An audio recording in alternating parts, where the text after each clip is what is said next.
What is going on, guys, and welcome to a brand new video. Today we're going to be taking a look at TUSK and why he has a 46% win rate according to Dota buff. This hero has fallen off grace pretty hard, and it's pretty sad to see that this hero's best win rate is 48% in the mid lane, actually, which this hero is not a mid laner. It could definitely be played from the mid lane. I made a matchup video not long ago, but you can easily get punished for it as this hero's scalability is pretty trash, and that's probably one of the reasons why this hero isn't being played super hard from the core position. It's mostly being played from support positions as it provides a lot of value and escape tools with Snowball. Snowball is one of the best abilities TUSK has on his kit, and against a lineup with very little mobility and lockdown, ice shards can be definitely detrimental to a team fight. It can be very strong for you to lock down heroes like Silencer, heroes like Coddle that are very quick, but if you can catch them, they can't get away. Then you can just stun them forever and possibly kill them as they're very squishy, and TUSK still does a heck of a lot of physical damage, and you tend to go for items like Solar Crest and Desolator. Even from the support line, you can still get a Solar Crest. You probably won't get the money for the Deso, you'll probably just go for Blink. That's usually what's going to end up happening. From the mid lane though, as I am a mid lane player, so I understand this hero the best from the mid lane rather than support. This hero really suffers against Templar Assassin,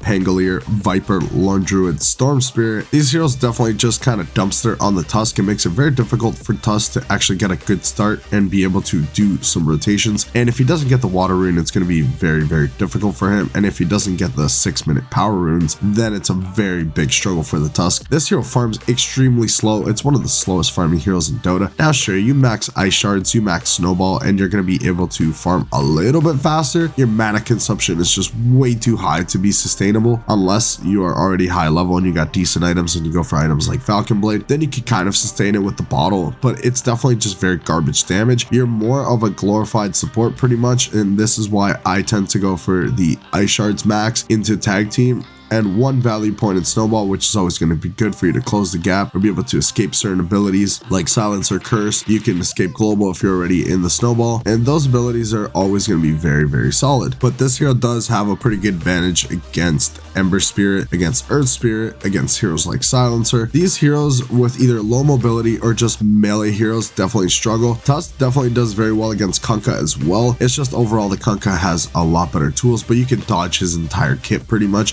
So the Kunkka is going to probably ignore you for most of the time unless you become a very pesky hero, and then he's probably going to go for the Orchid build and you're going to be pretty screwed. There's definitely a lot of ways you can play this hero, and one of the item builds I definitely go for is Phase Boots, Solar Crest into Deso, and then you have one of three options. You either go for a BKB, you get a Blink, or you get an Aghanim Scepter. You can play with items like Blade Mail, but I feel like they don't do as much. You can get a Midas, which is always very good if you plan on being a very active TUSK player from the mid lane, as you're going to be very far behind on farm. This hero, it feels really good when you're getting a bunch of kills, but when you're actually looking at your net worth and you're not climbing super high just because you're killing a bunch of squishy supports that aren't really worth anything, then that's when this hero becomes really bad. And you need to be very careful when you're playing core TUSK, and you get very carried away with all the kills you're getting, as this hero could definitely snowball, no pun intended, and be able to get a shit ton of kills in the early game. If you're facing against a very squishy lineup, you're gonna get so much value from this hero, but you can get easily carried away from not farming and pushing the mid lane or pushing the side lanes. Wherever you may be, or farming a camp here and there, you're definitely not going to be doing that very optimally,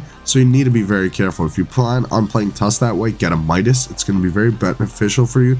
You're going to be able to scale into the late game pretty well, but basically TUSK strengths come from Snowball and Ice Shards. As you're able to stun a target, you're able to lock them down if they have no mobility items, and it makes this hero very strong as a roamer. That was pretty much what he was used for most of the time. There was a little bit of a point in the meta where TUSK was being played mid pretty consistently. They still weren't maxing tag team, which baffles my mind why they kept playing this hero with maxing Ice Shards and Snowball and just going for magic damage when you can go for straight up physical damage and do a lot more damage, as it's very hard to deal with tag team, especially when you max it on a squishy support or a melee mid laner who just doesn't have enough armor or is quite squishy. You can do so much more damage with this build. I definitely don't recommend maxing Ice Shards and Snowball unless you just plan on farming, but if you do, I'd rather get a Midas and be roaming around the map getting a bunch of kills and being very active, as this hero's power spikes are early to mid game. The late game timings on TUSK are pretty bad. I mean, Aghanim Scepter for setup plays with Blink Daggers. When it comes to actual raw damage, TUSK doesn't really scale that hard. It's pretty bad. It could definitely surprise you though against against the right lineups, but overall, I wouldn't be counting on the Tusk in the late game. It can still get kills on supports, but most of the time supports will get Eon Discs. If you're popping them, they're going to get Ghost Scepters, and Tusk is a pretty bad Nullifier builder. He definitely doesn't like to buy this item. He doesn't benefit as hard from Nullifier. You can definitely pick it up if it's being insanely annoying, but it's definitely not recommended to get a Nullifier on this hero. Again, one of the weaknesses from this hero is he can get extremely kited with items like Ghost Scepter and Force Staff and Glimmer Capes. You could also get pretty hindered with items like Spirit Vessel, especially if you go for Blink Dagger.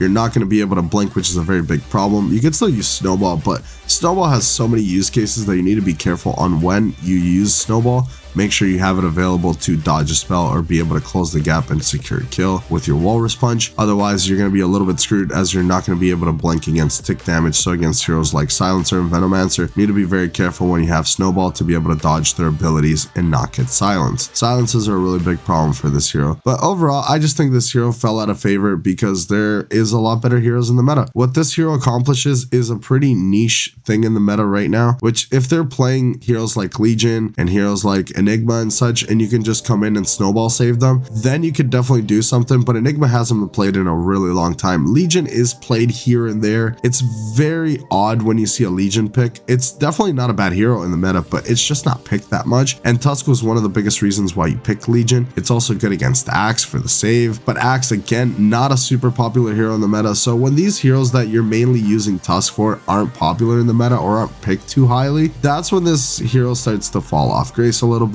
I definitely feel like if you're a Tusk player, you can get a shit ton of value from this hero as you know your matchups. You know exactly when to use your Snowball, you know what item builds to go to help your team out, and you're going to be able to get a bunch of rotations, especially in the mid lane. You're able to secure the water runes or the power runes for your mid laner with ice shards, especially if the enemy mid doesn't have mobility. It's not one of the spirits, doesn't have that mobility. You're able to steal that rune from them, and that could definitely win the mid lane for your mid laner quite easily. Hopefully you guys did enjoy the video and learned something. Definitely play Tusk. It's one of my favorite heroes in Dota. It's still quite strong, just doesn't have the best win rate. I think it's just a lot of people not knowing how to play the hero and when to play the hero and what position to play the hero, because I don't think Tusk is a position 5, but I've seen some crazy people running it in the 5 position. I think it doesn't really do anything from that position, so definitely keep that in mind. I think offlane, mid, and possibly position 4 are its best roles, so definitely play him in those roles. I will see you guys in the next one. Thank you so much for watching.